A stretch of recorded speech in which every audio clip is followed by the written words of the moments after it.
he should shut the fuck up. Yun. Ako didiretsuhin ko na kayong dalawa. Kung hindi niya madiretso, ako didiretsuhin ko kayo. Sabihin niya sa Senado ito. I think he should deliver a privilege speech. Kaya ako lang dinidiscuss ito. Dinidiscuss niya sa media. Pero mas maganda dito sa Senado. Para recorded lahat. And in the plenary hall, sabihin niya na ito ay para lang sa trash bin. Yun ang aking gustong gawin niya. Kung ayaw naman niya, halimbawa, pumili siya ng television station, magharap ka rin. Namili siya sa dalawa. Kung ayaw niya, he should shut the fuck up. Yun. Sige po, abangan natin sir. Kung i-call niya, tingnan natin kung i-call niya yan. Ano? At saka, Jen, walang... Pagka ganito ang issue, walang sino man ang pwede magsabing, manahimik kayo. O, dinuduyan kayo eh. Sabi nga nila eh, Bibo. we're not moving forward. We're moving in circles. Paikot-ikot tayo. Diba? Sinuchubibo na. Bibo. Oo, natsubibo na kayo. Hindi totoo itong sinabi niya ito. Let me emphasize one point. Hindi totoo yung sinasabi niya. Dapat nakikinig siya ngayon. We always go where the evidence leads us. Hindi totoo. Ako na nagsasabi sa inyo. Ang dapat niya nga halungkatin itong pinagsasabi niya. Ito, meron pa sa sinabi. Si Yusek Bernardo nag-handle daw ng 5 billion para kay Secretary Bunoan. 5 billion per year. Magmula noong 2023, 2024, 2025. 5 billion.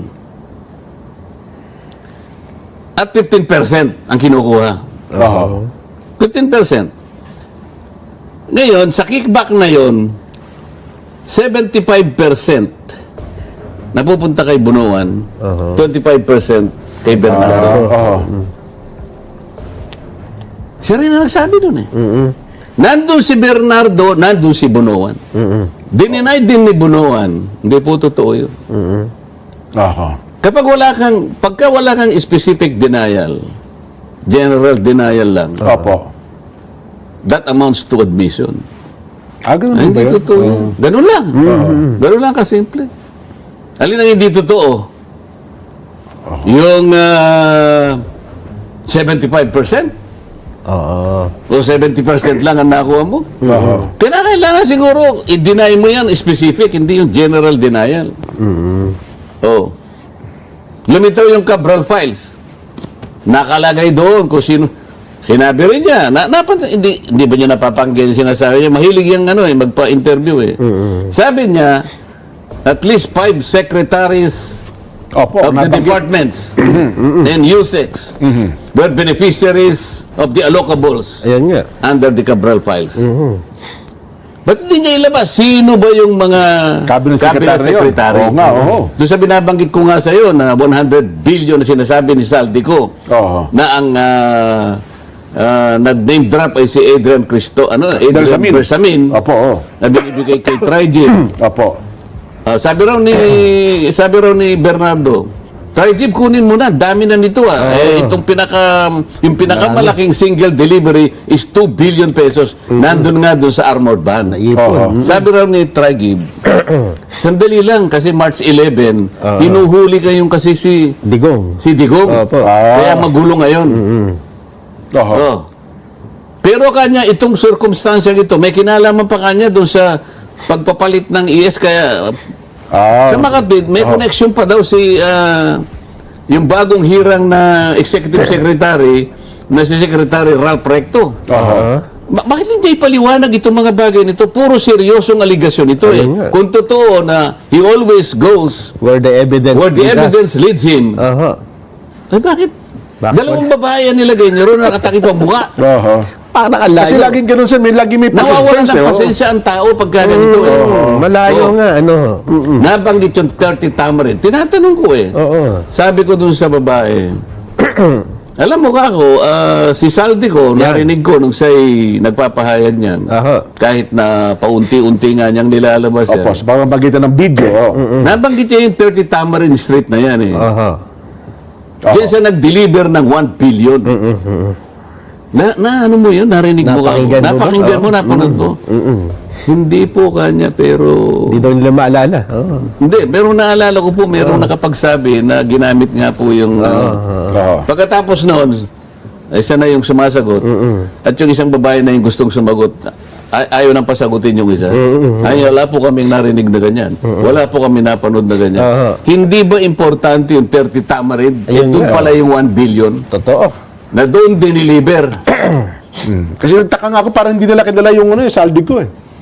Kasi halos lahat nakapanood ng video eh. Nung tinatanong nyo na, Yun nga yung napansin namin ni Jen. parang hindi po. Sen. Okay, samantalang si Diskaya na ituro niya. Ayun. Yun ang naging interesado sila. Oo. Samantalang sabi namin ni Jen, hindi, kung ikaw ang nakatira dun sa address, nabanggit ni Saldi ko yung address mo, magugulantang ka, di ba? Usap-usapan niya, no? Usap-usapan, tsaka tatanungin ka ng mga kakilala mo. Yun nga lang ayaw kanya, hindi nagbigay ng sworn statement. Hindi ako papayag na siya umupo doon at nakatakip ang muka. Yung ba nasa rules namin na kailangan magtakip ka ng muka? Pinag-uusapan na rules. Wala sa rules daw yung pagbigay ng minority report. Yung pagtatakip ba ng muka nasa rules? Yun ang di namin alam. Ha? Sen. Walang ganun. Walang ganun. Subukan mong gawin sa husgado yung kapag hindi ka na contempt. Hoy, tanggalin mo yan. Pasumpa-sumpa ka pang ganyan eh. Paano ka susumpa? Hindi ka nga kilala ng... Oo nga. Kasi may karapatan ako, ina-accuse ako eh. Yun Di ba, lamang pagiging sagrado ng panunumpa. Hinihiya mo eh. Ginagawa mo, binabastos mo eh. Akalain mo sumusumpa ka, nakatakip ang mukha mo. Kaya nung sina-challenge siya ni Diskaya, di ba, sana makita ko rin po yung mukha. Tama lang yun eh. Di ba? Bakit ka mo? Ang pangaraniwang nagtuturo, malinis ang ano mo, ituturo mo talaga eh. Opo. Sabi ni Diskaya, ikaw kanya nagtuturo, pwede mo malaman din kung ano itsura mo, pwede tanggalin mo. Ayaw. Ano ba ito? Sabi pa niya, we laid out how this deeply rooted scheme operates with systemic precision. Ba? Ano ka? Systemic precision, Sus Maria Jose. Ha? It involves a network of actors. Nalaman daw nila. Namely, the contractors group who collude among themselves to rig public biddings and monopolize flood control projects. Key DPWH coordinators who manage project allocations and orchestrate the collection and delivery of kickbacks. So, meron siyang contractors group. Meron siyang DPWH coordinator. And, sabi niya, intermediaries, agents, or bagman. Pangatlo, di ba? Who received this illicit funds allegedly in behalf of their principals. Bakit yung principals wala kang tinatawag? Ba't ang tinatawag mo yung contractors at ilang complicit doon sa DPWH at sa kanilang mga bagman na sila yung tumatanggap in behalf of their principals? Bakit ngayon walang principal ni isa? Bakit ayaw mong ilitaw si Martin Romualdez? Para matanong naman namin, bakit hindi niya hingin yung affidavit ni Martin Romualdez na sinabmit sa ICI? Para yun ang gawin naming basihan para tanungin siya. Talaga bang siya ay naniniwala sa kanyang sinabi na talagang with systematic Systematic. precision. We will follow the evidence wherever it leads us. Leads us. Totoo ba lahat to? Na medyo pinasaringan niya yung mga nagrarally. Yung mga maiingay, yung talaga, yung mga tao kasi, bagot na. Sabi ko nga sa'yo, pagod na. Nagsawa na ng kahihintay. Baka wala nang mahintay ito eh. Sabi niya, di ba yung mga nagrarally? Opo. Kasama na kami dalawa, di ba? Oo. Ano sabi niya? Your noise will not silence the truth. Ba, yung inyong, ganito. Neither does it provide any help in our investigation. Your noise cannot convict and won't even indict the malefactors in this flood control mess. Only evidence does. Yun, ebidensya talaga makagagawa daw. So may pasaring na naman sa inyong maiingay. Kayong nagrarally. Kayong nayayamot na, kayong naghihintay kung ano mangyayari. So, ano pa sabi niya? With all that being said, as the chairman of the committee, I say to you, ano sabi niya? Ayan na. Ano sabi?